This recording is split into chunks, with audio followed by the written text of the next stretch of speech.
Good morning, everybody. It's morning here in Spain for Robert and I. It might be afternoon or evening or early hours for you. Welcome to another Friday morning in the TEFL Development Hub. And I always say I'm excited, but today I'm particularly excited because I've seen Robert's work for the last few months. If you've been in the hub as well, you've seen him popping up, sharing amazing videos with all of his expertise. But this is actually the first time that we've ever chatted. So That's right. we just had Yeah. like the last 10 minutes just going blah blah blah blah blah blah blah blah, which is great. So yeah, Robert Martinez, he's joining us. He's based in the north of Spain with an incredible wealth of experience. 30 years in ELT, is it now? This year I'm celebrating 30 years. Fantastic. You made it and you're still enthusiastic, which I think is Yeah. amazing as well. So today we're going to be chatting about teaching teens, which is a topic that we're both pretty passionate about. Sharing speaking activities, another thing we both love, and that whole idea of building confidence, building rapport, and making for a wonderfully positive learning environment. Absolutely. Yes, yes, yes. And if I can start just with one thing, is just saying empathy, I think is so important. Um, I know that people may be thinking it's like, yes, people are talking about empathy and everything, but I do lots of classroom observations as well where I work and do lots of standby. And this is the first year that I don't have my own classes because I have to do lots of standby, which is also good because you get to see lots of different levels. But I just want to say, I think we really, especially if we've been in the classroom for so long, it's very easy to, like go like, oh, here we go, one more day. But I think it's super, super important to think about in terms of empathy. I think there are so many things that we can ignore, especially with adolescents, with teens, that would make our lives and their lives a lot easier if we just took a second to step back and think about why that may be happening, and also to think about our own emotional well-being and their emotional well-being. I mean, especially when we get angry or shout or criticize or bite back or talk back with adolescents, I think that's definitely not a good way to go. Mhm. And so empathy, I just want to leave with everyone, whoever is listening, that word. Let's try and think about how I can be more empathetic with my adolescents, because I'm sure that that's going to help us all have, as you said, a more positive environment. Because I think the joy of being in the classroom is seeing them learn. Are we going to have an easy time every single lesson? Of course not. Mhm. But I think that's the joy of being in the classroom, what keeps us going, Yeah, right? absolutely. Yeah, I think that idea of accepting or like learning more about what teens are going through. So that idea that they're at the stage where they think that they're more adult and we're trying to give them more responsibility, but at the Absolutely. same time they still need a lot of support That's in right. Yeah. kind of managing their time, managing their Yeah. priorities and things like Yeah. that. So yeah, definitely learning more about them as individuals and Yeah. where they're coming from themselves as well. Absolutely. And, I think we all have heard a lot about the teenage brain and how it is changing, and how up until 21 years of age it hasn't fully developed. So that explains lots of things and Hmm. lots of whys. When people do, is like, why did he reply like that, or why did she do that? Is before reaction is also is useful to just think about, okay, let's see why this is happening. Hmm. Great. So the idea was I would like to share with you today my um, top 5 practical activities for developing speaking skills across levels. When Teresa approached me to think about what we were going to do, I started thinking, okay, what are those 5 activities that I've used throughout the years, that I continue to use, that I always go back when I want to get them talking, that could be adapted. And so I started jotting down some notes. And so the first one, and this is definitely what my favorites, because I really like visual things and colors and shapes and things.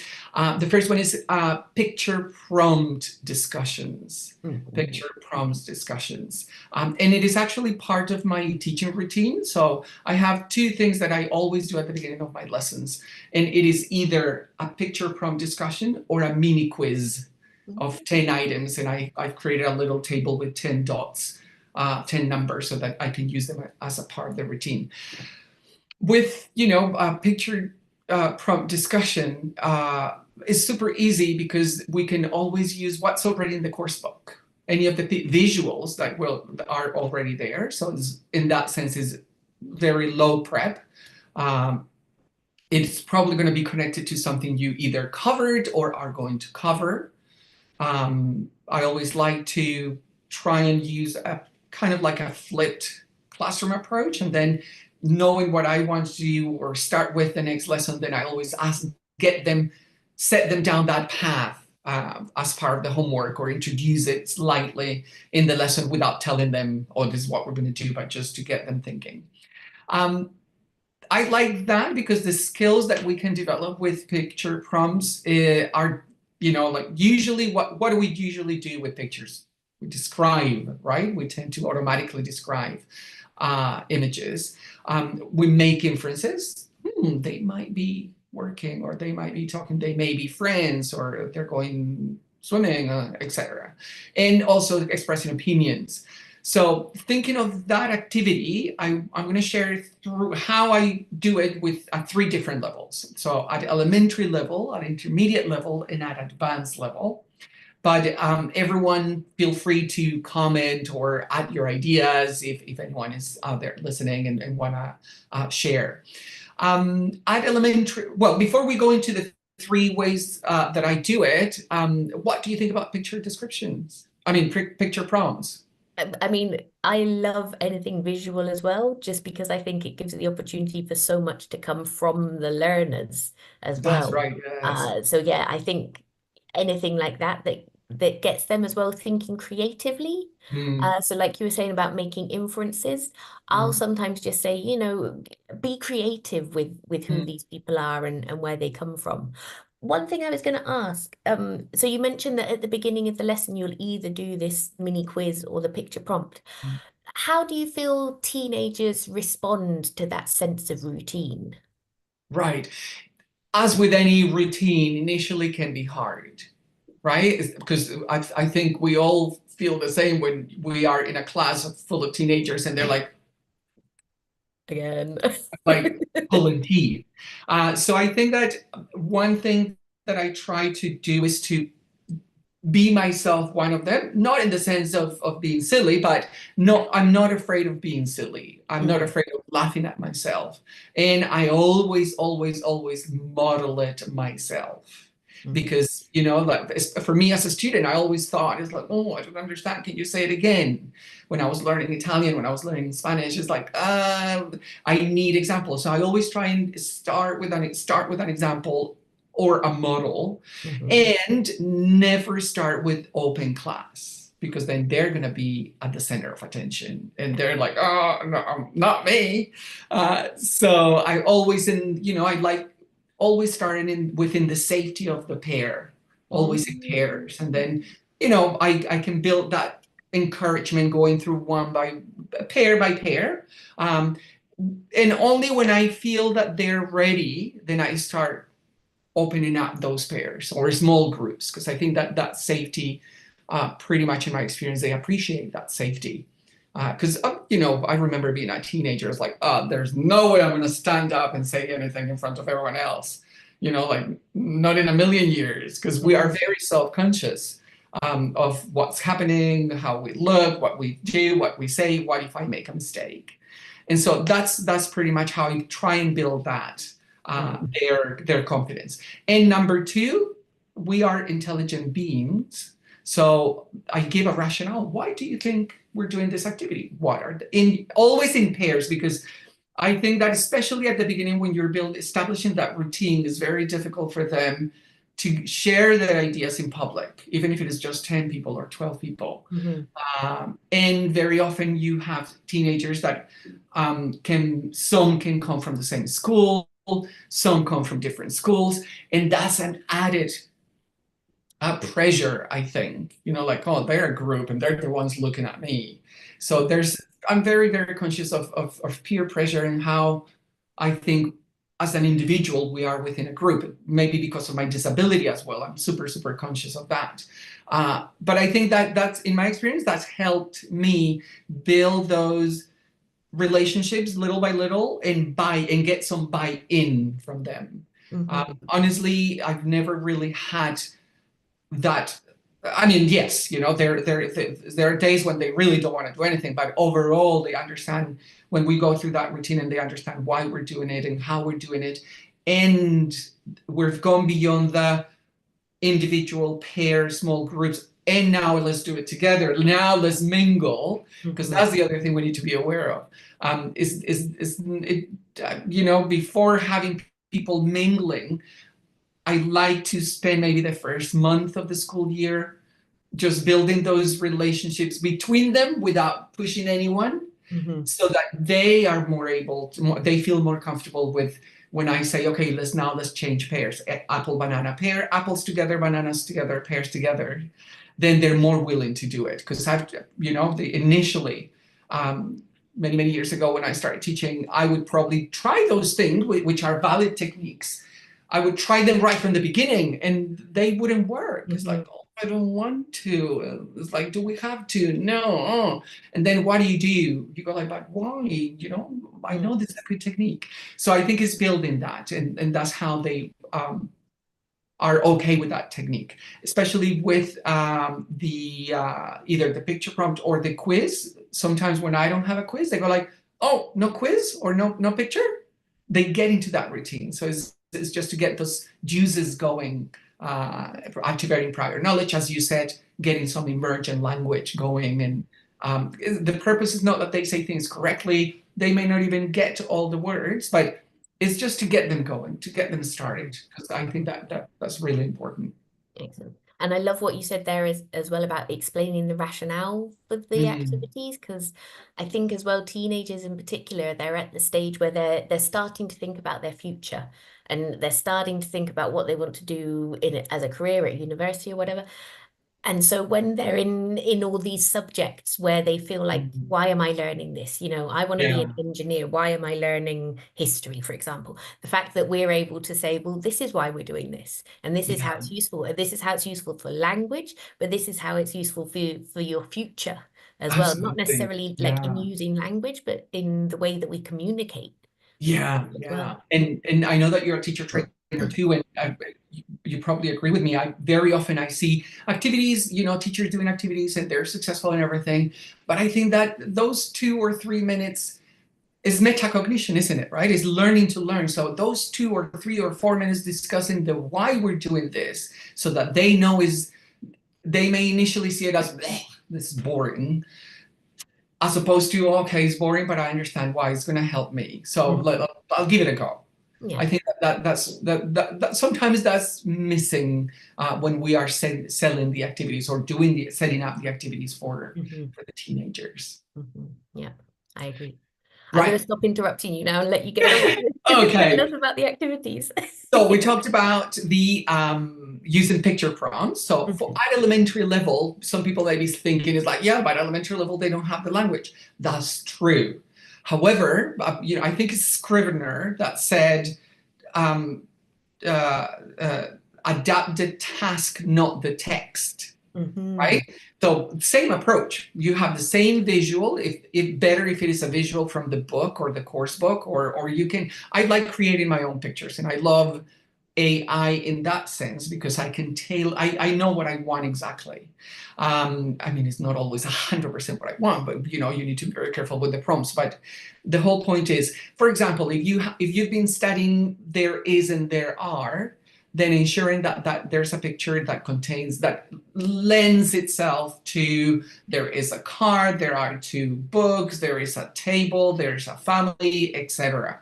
The people are walking, if you're looking at the present continuous, which is something we do with pictures, right? Oh, what are they doing there? Is that you when we're showing pictures to people? And also, depending on their age, then using their own pictures, which is very important. I wouldn't improvise with using their own pictures. I tend to, as I mentioned before, maybe make it part of the homework. For next time, I want you to take a picture to make sure that they're showing something that is okay, that they thought about it, and that they prepared for that. So if we're looking at, I don't know, with the present simple, present continuous, the people are walking, then take a picture, and for the next lesson, you're going to show it to us, to your partner, and you're going to describe it. So this is my mom. She is having breakfast, or this is my dog. He is, I don't know, barking, things like that. So at elementary level, I think that it is also possible.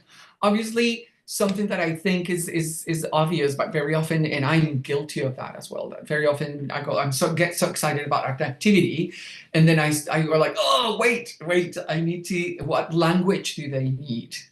Right? And so something that I've learned and try to do every time is, if I prepare an activity, then I try to do it myself as a learner, because naturally I'm going to be producing language to do the activity, and that for me is a really good indicator of the language I'm producing. That means, oh, I'm naturally producing this language, they don't have it yet. So that helps me fine tune the kind of output that that specific task is requiring, and I can tweak it so that it doesn't ask for things. I don't want the activity to become, teacher, how do you say blah blah blah, how do you say blah blah, because then it defeats the purpose of trying. So that's for elementary. For intermediate, obviously things get a little bit easier because they have more language, right? But I think it's super important, as I said before, that we try and think about the language they have before actually asking them to do things, because very often that doesn't happen, and then it becomes a question and answer, a Q&A stage. How do you say, I don't know how to say this, what's this?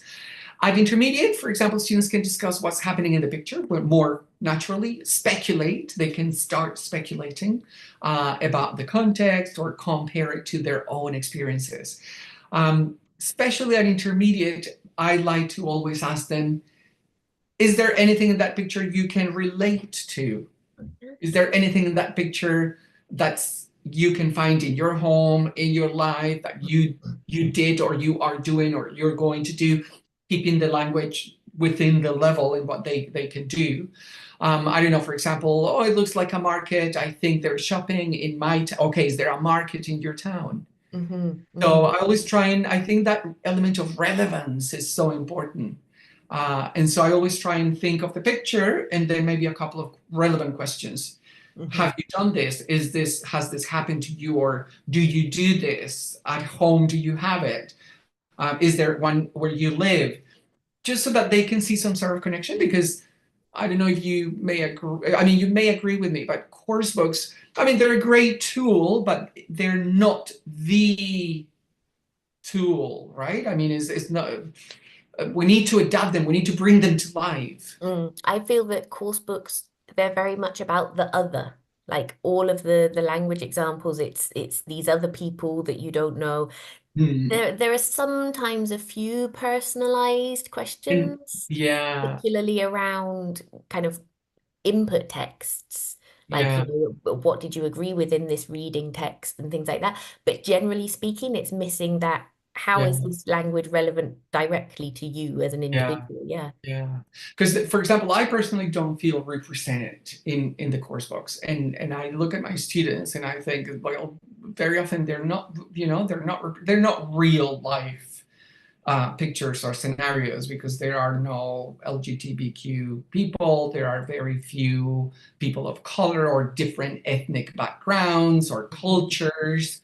So I think that now it's become, publishers are becoming a little bit more aware of that, and I'm really happy about that. But I think we're very, very late, because we live in a different world. So I always try and bring that element into those pictures when I create my own pictures. For example, right before the session, I was creating some pictures with ChatGPT, the paid version of it, and all the people were white and all the couples were male and female. So I went back and said, okay, that's a great picture, but please include two men holding hands and two women holding hands, and people from different cultures and different races. I want to see people of different color. And it was definitely better. However, you have to be very careful when you input the prompt because it may not produce what you want or block it because it may think that you are trying to be either racist or discriminating someone. So, but it's I try to make sure that there's see if the students see it, right? So, for example, I had a class where I had a picture and there were two men. Is not a picture. Is not a port. Is one of those created pictures with AI. And it was a scene of a street, and there were two men holding hands. So and there were women and a couple, heterosexual couples, everything. And so I asked them in the discussion what they were seeing, what was happening, and I was curious to see if they would notice that. And then two of them said, "Oh, there are two men holding hands." It's like, okay, and is that bad? No, it's just that pictures don't show that. So they're also aware of that, which was very refreshing because sometimes we're not, I don't want to evangelize on any kind of topic or any kind of, the parsnips, the famous parsnips.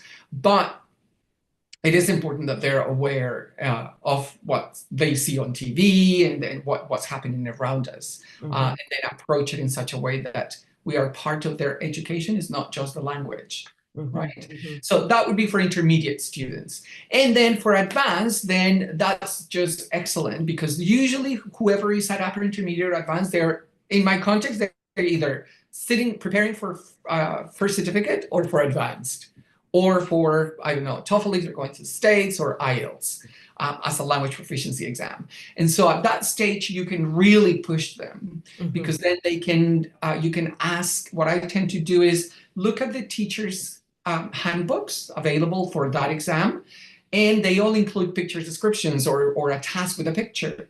So I try to include a task that is similar, or just take it from there, see if it fits the picture that we do. And so the routine is even easier because they definitely know it's like, no, I need this for the exam. And so include that. So, for example, discuss potential issues or causes and effects. And I, especially at B2 and C1, I tell them you need to go beyond the picture. It's not just they are and maybe they're eating or maybe no, you need to, go there and use hypothesis, use hypothetical language, try and think about cultural difference. You need to display all a good range of language. And so in that sense, I think because they're more aware of their need, that extrinsic need, then they're more intrinsically motivated when you actually put the two together. Yeah, absolutely. And I remember this thing about talking about picture description at different levels. You posted a video in the Hub a while back, and it was talking about exam preparation. And I said one of the things is kind of unlearning or unteaching the habits that students have got into. So like you say, moving from pet level to first certificate. You get so many of them who, even when it comes to the exam, in this picture I can see da da da. In this picture I can see, it's like, no, dude, Yeah, get beyond that. Yeah. absolutely. Yes. Okay, how are we doing for time? We're on 25 minutes and we've done one activity. Oh, okay, I'm going to move on. So the second activity is role play scenarios, which we all know, nothing new under the sun. Just very, very important, as I said, empathy, because role play scenarios, they're probably the most difficult activity simply because we may be putting them in a role where we may be asking them to be in a role they don't want to be and don't feel comfortable in front of everyone else. So I always like to same steps. Talk about the usefulness of them, the rationale for that, how it is going to help them, and always start within a pair or a small group, always within just a dialogue. They don't need to do it in front of everyone else so that they don't feel under the other side going to giggle or going to laugh at them or anything like that. And so scaffold it very, very, very carefully. I'm always part of the role play. If it is a pair and it is going to be pairs, then I ask one of the stronger students, or I ask who wants to be my pair so that we can show how it is done. Most of the time they're okay. And I sometimes make mistakes myself on purpose so that everyone laughs and we're like, oh, I know this is not easy, just to help them relax and bring down that filter, that affective filter. So model it, then in pairs so that I love them because I can step back while they're doing it. And I can go around and listen and actually get to know what they can do and cannot do, because you probably agree with me, if we're constantly on a teacher-fronted mode, and then yes, good, we're listening and asking questions, but it's always me, then I don't get to know what they can do. And as a teacher, I think that is super important that we're able to actually go and see and say, okay, yes, Maria, she can do this and that, because I know I've been there. I'm there constantly during the activities. I liked, for role play especially, very rarely it would be a surprise for them. I like to use to have them prepare for it as homework. Nice. And I like using, and how can they do it if they go home? Google Docs. And most of my students have their own Google Classroom accounts. I don't need to be there. They can share it, and I always give them my corporate account, never my personal account. We all know that with minors, we have to be extremely careful. And so they invite me so that I can see. That's the only condition. And they create their own dialogues. They have the time to think about them. And then in class, they're more likely and more prepared to do it. So I think that really helps role plays being something they want to do, and not something like, oh, I want to do this. I think the activity is useful, but it's how we set it up and how we do it so that they are comfortable with that. Right. So the 3 levels, how I do the skills that we develop when doing role plays, interactional skills, super important. Because very often, like I always tell my students, so do you, I did. They use me all the time. I don't know if in that part where you are in Spain, they say me all the time, but here it's like, no, please don't say me. Constantly, they reply with a me. Me, I go. Me, I do it. Me. So it's constantly telling them, okay, no. So interactional skills, turn taking, super important, right? Showing that they're listening and not just being quiet, or not just talking one over the other. Asking and answering questions. At elementary level, I'd like to, again, because we have course books and is a resource that we can use, I'd like to try and see if there's anything that comes naturally from there that can be a follow-up. And if it is not, because very often there's nothing there unless it is functional language. But it is a little bit bitty because it's either the grammar and the vocabulary and the listening and the reading, and I like to find that connection.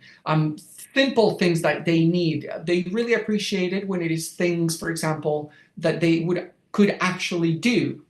Ordering food, buying something at the baker's, buying candy. I've never seen people eating so much candy like here. I see the kids with a bag of candy on the weekends. It's like, oh my God. Teeth and sugar levels. And is it the same there? Yeah, I Must was be a amazed Spanish thing. the amount of just little kiosks that have the Yeah, sweets or the chuches pitas they as well. call The yeah, the candy, chuches and the all kinds of pitas, the candy. sunflower Yeah, seeds. Yeah. yeah. So, but that's the first thing that I was surprised. I was like, whoa, you're gonna eat all of that? And they'll have like bags of candy. Like, okay. Right. So for elementary level, everyday situations, ordering, I try to ask them. I think it's very useful, especially when the input comes from them. Because they have a choice, and they are more willing to share. It's like, okay, we're gonna do some role plays. What do you think you need in English? Let's imagine some of my students say, oh, we went to England last summer, or an English speaking country. So what do you think? What would you need it for? To ask for help, right? Usually, or buying simple things, buying the candy is one of the examples, because they say, oh, sometimes there's so much, I don't know what to ask. And says, okay, so let's see how would you do it in English? And so with their input, I think there's an extra element of buy-in, that there's more willingness. So it can either come from the course book, or elicit the topics and then choose one that everyone agrees on and then provide the language input. And Nice. I think that they really appreciate it because they are really invested in something that comes from them rather than, oh, it's Robert again, we have to do this. Yeah, they're not being forced to take on a role, like you say, a role that they don't Yeah, particularly relate to. Yeah. exactly. And I think that we all have the flexibility of choosing what to do with the students in class. I'm sure nobody has to go through the course book from one cover to the other. There's definitely a program. We have a program, but we have the flexibility of making informed decisions. We are professionals, right? We know what we're doing and what's best for them. Right, at intermediate level, clearly more complex situations like making arrangements, discussing plans. That's when they start thinking about what they like to talk about. I like to ask them a lot. They're very, very active outdoors here in San Sebastian, in spite of the weather. And so I always ask them, what are your plans for, next weekend, to try and encourage longer exchanges? Because I don't know if if it is the same for you, but quite often they just give 1 or 2 word answers and it's like, okay, that's not real English. And you really need to get used to the longer exchanges. When you become proficient, then you can answer with 1 word. But for now, we really need those longer exchanges. At intermediate level, they are very familiar with modal verbs and suggestions and offers. So we can ask for more, right?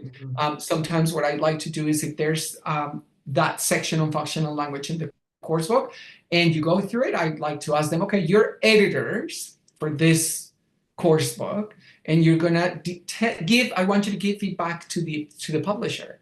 Did you like it? Yes, no, why not? How would you change it? Let's create our own same topic, but our own role play. And it works quite well. Yeah, they have lots to say, like sometimes you think, oh, they're not interested. Oh, they did notice that. So it's like they weren't listening. It's just that they're like, that attitude, but they are listening. And the last one, so at an advanced level, so clearly a lot easier because they can use more sophisticated and challenging scenarios, negotiating a contract, solving a problem, a business setting. If they're usually at advanced level, our students are preparing for advanced. They're either before advanced and before they do preparation, exam preparation. So try and mirror those the content of advance. Again, look at the handbook, see what types of questions, what content, and then bring it into the classroom. Something that I like to stress about in the classroom about role plays is the benefit of drama techniques, intonation, using intonation, body language. That is so important because it is also cross-cultural, right? Very often they respond and they say nothing, and I always tell them, remember, in English we always say please and thank you. Smile.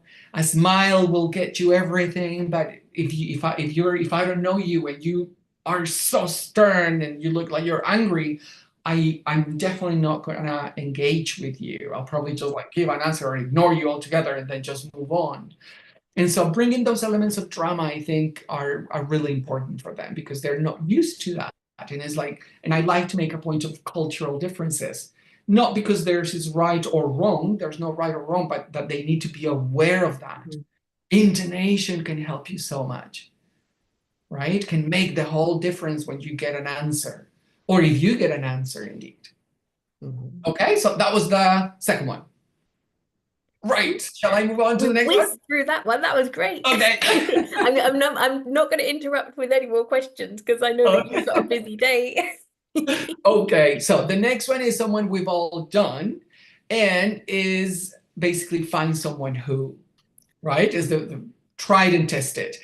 Again, I think the reason why they tend 99% of the time work for me when I do it is because number one, I model it first, right? You set it up, you give your instruction checking questions, you check that they understand what you have to do.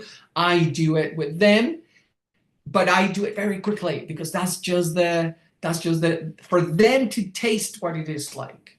Mm-hmm. Because what is really behind that is I want them to create their own as a Mm-hmm. class. And so that it makes sense for them. So usually it is we can bring in, it's a good way of practicing question formation, right? But also any kind of vocabulary, depending on the topic that I like to relate it to in the coursebook, that sometimes people are like, oh, that's very dry. They're not going to like that. So I'm going to turn it around. This is how we're going to introduce the vocabulary or the language.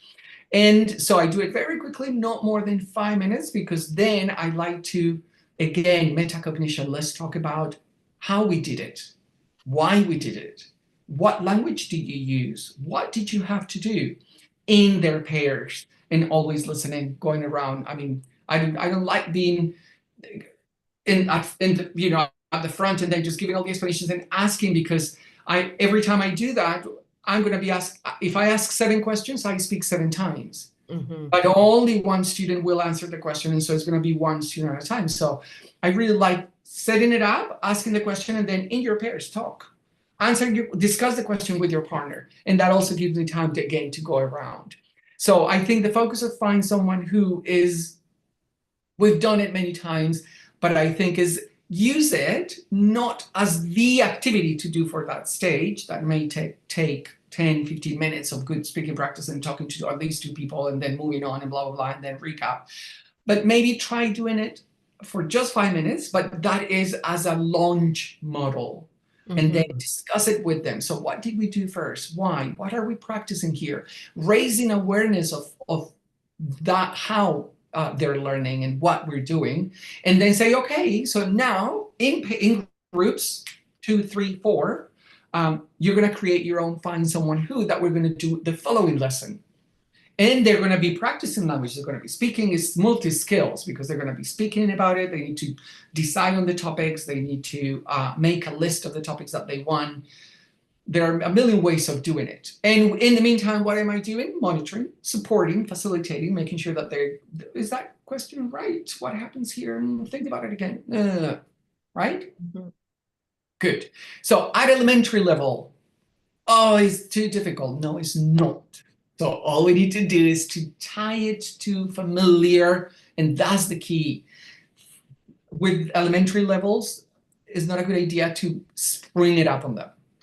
Because it takes too long to set it up and to get them to understand it, and it kind of like defeats the whole purpose of it. So use basic familiar topics like hobbies or daily routines or food preferences, the things that they've already covered. This is really, really important, because they don't have the wide range of linguistic resources, and therefore it has to be something familiar.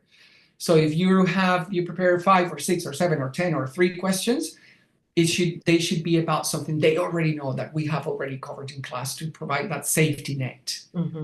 Otherwise, it's fallen through for me many, many times, because there was that. I hadn't thought about that before. They wouldn't have the bricks to build the wall with. So I need to make sure that we use the bricks we already got, right? At intermediate level, then it becomes a little bit easier, and then it's possible to just spring it up in a lesson, because they already have. I know pretty much what they know. This is super important, that we're making those informed decisions, even for the activities, because I used to be super, that's activity. Someone share an activity, is like, I'm going to do that. And then I went into the classroom the next lesson, and then it felt like a lead balloon. It was like, but why? She said it worked really well with mine. And I was not thinking through the stages properly, what they need, what they have, what I know they have already, that will lead to success, right? So, and we see that I see that not very often, but it's like, okay, well, that activity didn't work because it seems like they didn't really know what was happening. And it's not because it's not the setup stage alone. I think it is all the things behind the setup stage. Have they seen that language before? Have they rehearsed it? Do they understand it? Is it linked to something that's coming up, or that I want to introduce in the lesson? There has to be some sort of build up, right? Because otherwise it's going to be like building the second floor without having the basement. Yeah. And I feel as well, sometimes when we introduce new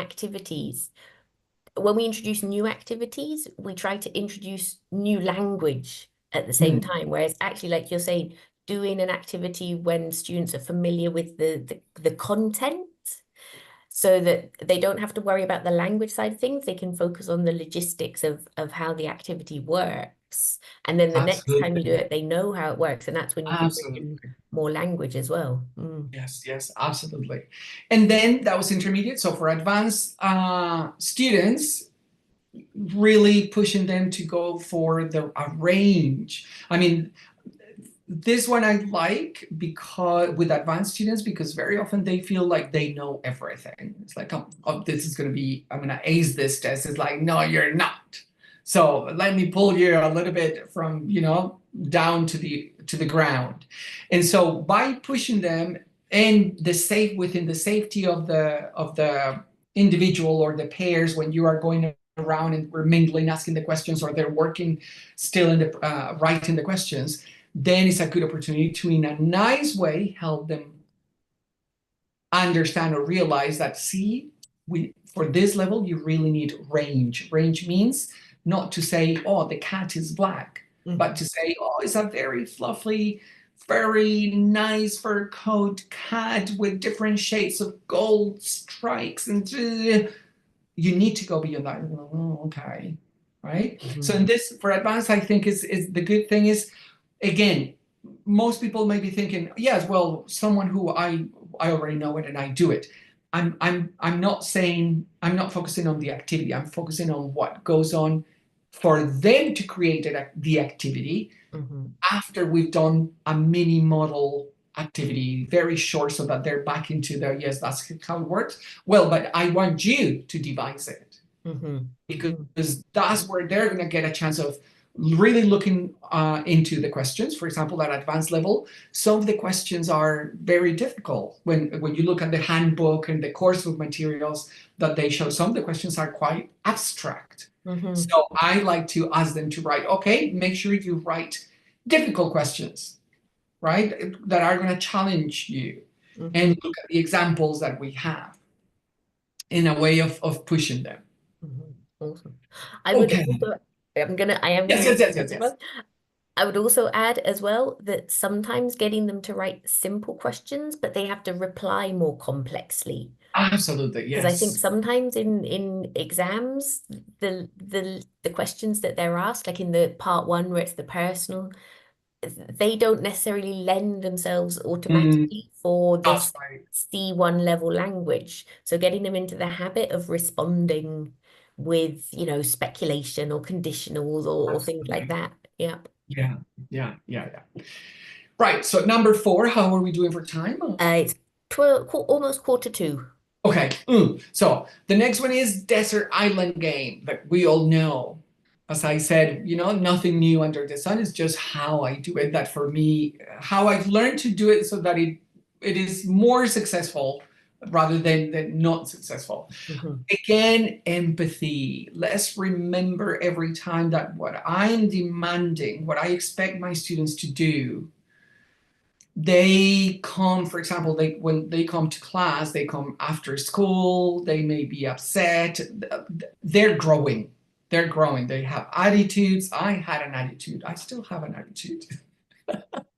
So, I think we, as teachers, we need to really grow a thicker skin, because I think we are in an age where everyone is offended, everyone is irritated by something. And some of what I see in my experience as a teacher and a teacher trainer and an observer, that I have the privilege of being able to go into a classroom and observe others, which is the best thing I think we have, because we can learn from them as well, is that very often is like, just ignore that. Is, understanding the different levels of behavior, what's ignorable, what's not ignorable, what's out of line. So just that, again, I'd like to remind, to say it again, because I think it's super, super important, and it would make everybody's lives a lot easier. So with Desert Island, we usually have students imagine that they're stranded on a desert island, or the other day I changed the desert island to you were in the subway, in the metro, and it stopped. And now you're stranded there until they fix it. And they already said that is going to take a few days. So what are we going to do? Just try and, do something different. They must justify their choices and then come up with a group consensus. Now, very important, there are not right or wrong answers. Right? That's, I think, the whole point that many people miss. It's like, no, there's no right or wrong answer. It's like those questions where they say, okay, I'm going to show you 5 colors. I want you to divide them into hot colors and cold colors. They're just psychological games to help people express themselves. So the whole point here is that one, right? So mainly justifying opinions, persuasive language, negotiating. At elementary level, I can hear already some people saying, oh, no, that's too difficult. They don't have the language. You're not going to be able to do it. Wrong! They can do it. I've done it, and it worked. So, for example, with elementary, we were working on why and because to give a reason. Keep it simple. You use a simplified list of everyday items, a book, water, a blanket, and students have to practice saying, I like that. We can take that because, and give a reason. I choose water because we need to drink. And that is absolutely fine. They can use that pattern to justify their choices and add more. Something I try to do with elementary, though, because the output is going to be more limited, is to give more input in terms of items. So we looked at, I look back at the previous units, and we've looked at food, colors, adjectives, nationalities, usually at elementary, sports, jobs. So I would take at least 3 or 4 of each to have a good amount. Very important not to give them all 20 or 30. I usually have like a list of 30 items. And I know people are going to be saying that, what? No, you're crazy. I know. I have the list, not them.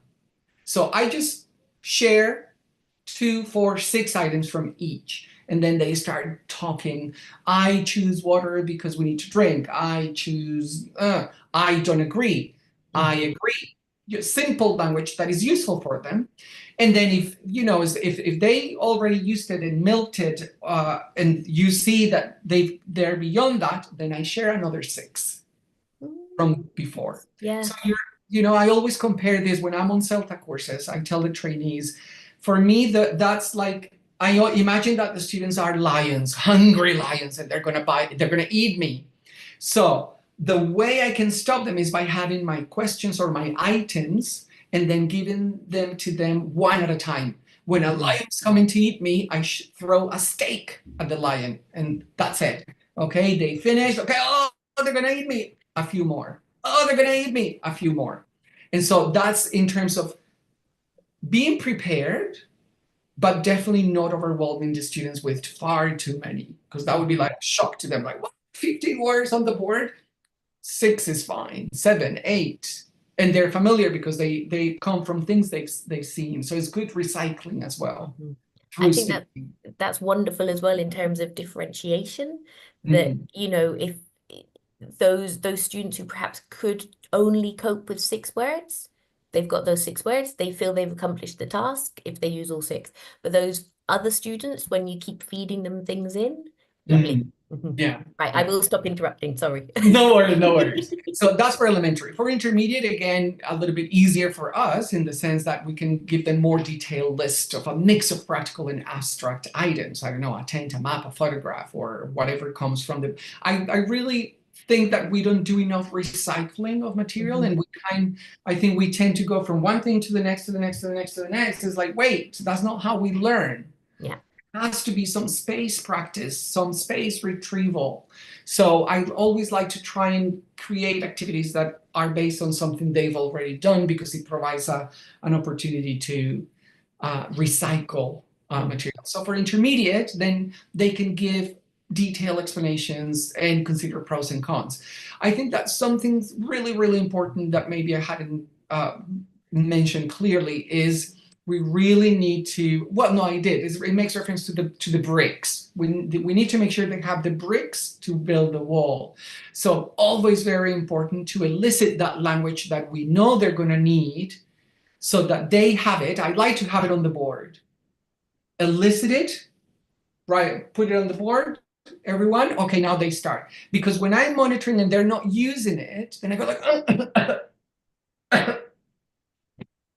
Oh yeah, sorry. And then they have it there as a reference, right? Mhm. It's not going to be automatic. I mean, they have to be geniuses to, if they needed only one exposure to the language to be able to do it. So it's useful, it's important to give them those breaks so that they know that they can go back to it. And Mhm. they don't have to rely on memory, because I think that very often, very, very often, when talking about lessons and observe them and why do you think this activity worked or didn't work, is because we rely a lot on their memory. Mhm. For getting that, they have to, the Anderson's processing model. They Mhm. need to first listen. If they have enough language, they will be able to parse it or translate it into images and understand, and then produce input. So asking them, giving instructions, having them do things without any support is asking them to do things that are cognitively too demanding, and therefore nobody's going to be able to, or people will struggle anyways. Yeah. Right? So super important. And then at an advanced level, then easy peasy lemon squeezy, because here is where we're really saying, okay, here you need super important turn taking. I've noticed that that's one of the things that they really don't have here. The students that I have my context. So it's like, okay, staying quiet and letting the other person dominate and have a monologue is not useful, is not good. It's not going to help you with the exam, but in life, it's not going to happen either. We need to learn to interact and say, excuse me, can I interrupt? I agree with you, but I think that, is that turn taken that I think they really need help with, on top of a more complex language. Okay, shall I go for the kill with the last one? If you've got time, What definitely. time is it? We have 5 minutes, 4 minutes? But well, Okay. it's 52, 52. So, Oh, okay. So very quickly. So this is the last one, and this is save the last for, what's the expression? Save save the the best for best till last. last. Save the best for last. So this one is linked to the first one, the prompt, picture prompts, and this is story dice or story cues. Oh, Mm. they're my favorite. They're my absolute favorite. There's the online version. There's two that I've used so far. One is fantasystorydice.com. Mhm. Really, really good. Free, fantasystorydice.com, and also David Bear's Story Dice. And it comes in 3, 6, or 9 dice, picture dice.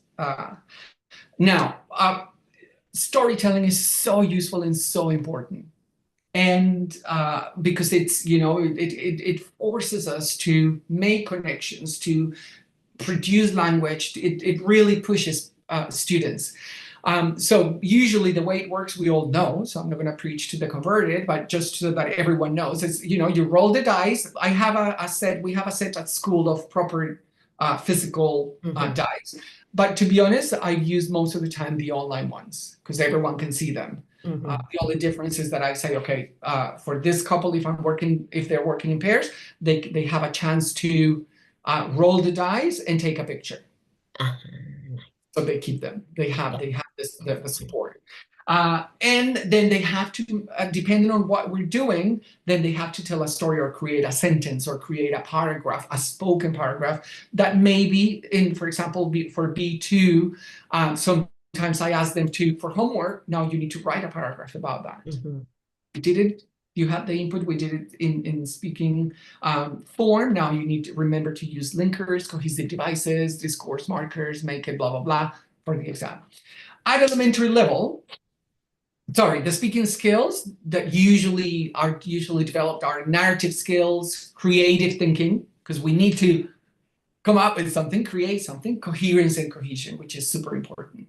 At elementary level, people may be saying, "Oh, yes, but it's not going to work." I had worked with someone many years ago, that whatever idea anyone shared was like, "That's not going to work because," like, okay, let's try it, let's make it work. So at elementary level, we can focus on basic sentence structures, right? And I think that that's really useful. Linking ideas. At elementary, they see and, but, or. Mhm. usually, because those are like the basic conjunctions that they see at that level.